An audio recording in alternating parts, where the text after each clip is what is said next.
conosco. Rogério, muito obrigado pela sua presença. Prazer em conhecer. Rogério, eu vi lá na sentença do juiz, até queria explicar aqui para o pessoal, que alguns psicólogos acham que poderiam fazer uma reversão sexual. Isso. O que é exatamente uma reversão sexual? Na verdade, o que é reconhecido amplamente, mundialmente, academicamente, profissionalmente pelos psicólogos, é que as pessoas podem ter como orientação sexual a heterossexualidade, a homossexualidade ou a bissexualidade, né? Isto é o conceito básico.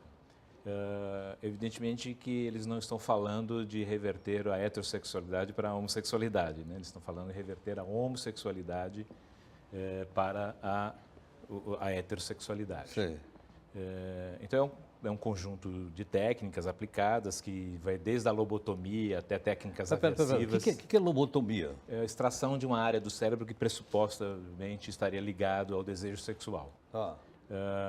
Que é o mesmo tratamento para doenças, o tratamento que a gente também discorda, mas que historicamente foi feito para doenças mentais graves, para psicoses graves, enfim.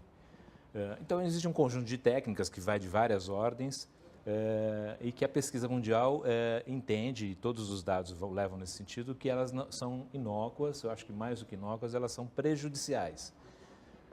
Eu diria prejudiciais em dois aspectos.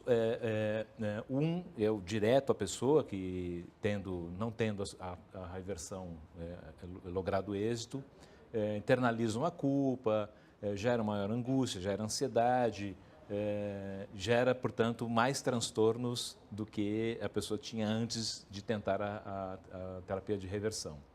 E um outro de cunho social, porque o que ocorre nesse também é o reforço ao estigma, porque não sendo doença e tentando ser tratado e ainda tendo o fracasso, passa a ideia de que a pessoa não quis se tratar, foi leniente com o seu tratamento, ou seja, reforça a ideia da culpa no sujeito e na sociedade. Agora, eu explico uma coisa. Por que o juiz entrou nessa jogada, então?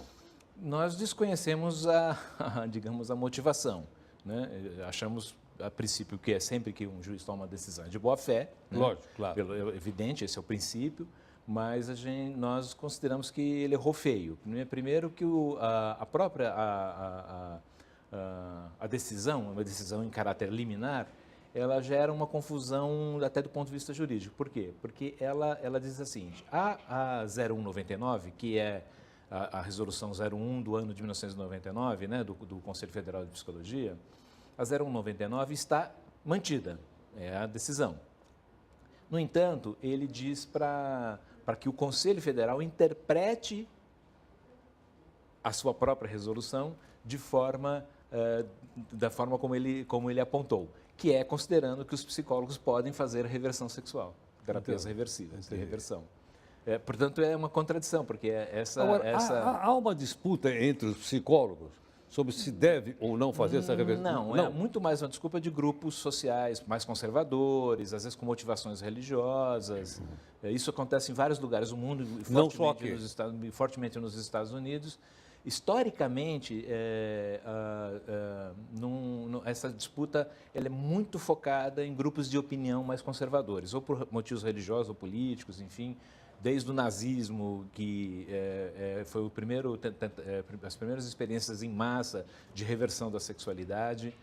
Quando não dava certo, as pessoas eram castradas para que não tivessem nenhum tipo de desejo sexual ou expressão da sexualidade, enfim.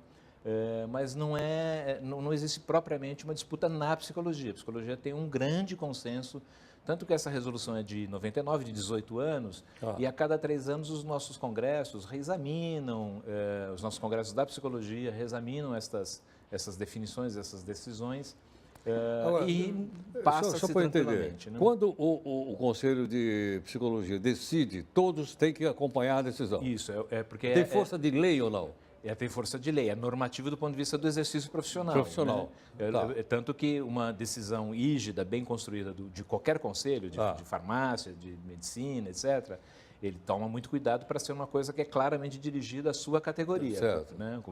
Agora, o que acontece, por exemplo, se o psicólogo desobedecer? Então, havendo denúncia disso e comprovação disso, existe possibilidade de sanção, como no Conselho de Ética, e uma penalização que pode ser da suspensão do registro, de uma advertência pública, até a suspensão do registro profissional, o que impediria ele, assim como nas outras profissões, né? Na medicina é muito comum, a partir de alguma denúncia, etc., existem casos em que o profissional, pelo seu desvio de conduta, recebe a pena máxima, que é a da suspensão do seu registro profissional. Ele deixa de exercer a profissão. As famílias podem interferir nisso ou não? Em que sentido, Eu digo, por exemplo, sei lá, as famílias conservadoras, né? Sim. Existem, e isso é um risco, né? Porque a gente pode estar falando de adolescentes, pode estar falando até de crianças, né? Isso é um risco grande para a sociedade, que a família possa procurar esse tipo de terapias que não são aprovadas pelo profissional. Veja, ninguém pode ser impedido de procurar, digamos assim, terapia para o que quer que seja. O que nós estamos dizendo é que a psicologia e as psicólogas e os psicólogos não estão autorizados a utilizar essas técnicas.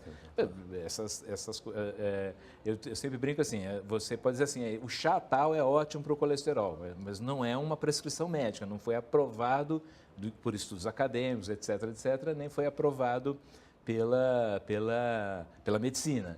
Então, nesse caso, os médicos estariam proibidos de receitar o chazinho tal. Agora, Rogério, que não teve nenhuma vai dar isso aí? O que vai dar essa discussão? Então, nós nos preocupamos muito com dois aspectos. Primeiro, que a decisão acaba recolocando o debate num nível que já tinha sido superado, né? Porque essa decisão também é estranha, Heródoto, porque nós... Primeiro, ela já foi alvo de decisão judicial em 2010 e em 2012, em Brasília e na segunda região do Rio de Janeiro. Então, já tem decisão judicial para isso. É uma terceira decisão judicial para o mesmo tema.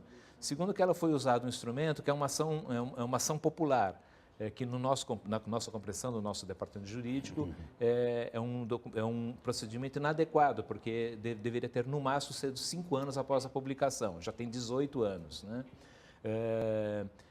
Então, como é uma resolução nossa e é aos psicólogos, nós é que temos a obrigação de, além de normatizar, interpretar a nossa própria norma. É muito estranho a decisão ser. O Conselho de Psicologia fará a interpretação desta norma assim. Então, digamos...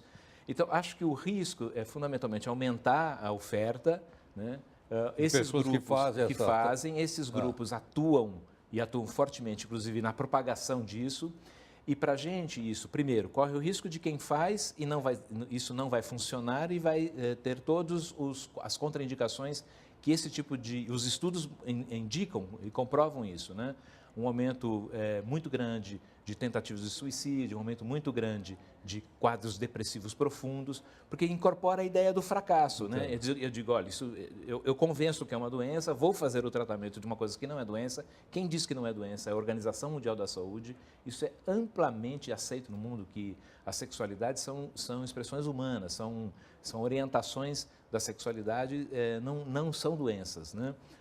E um outro risco, que eu acho talvez seja o mais sério, ou igualmente sério, é que você aumenta o estigma na sociedade, né? Porque diz assim, olha, tá vendo, essa pessoa é gay, eu não gosto de gay, é assim, né?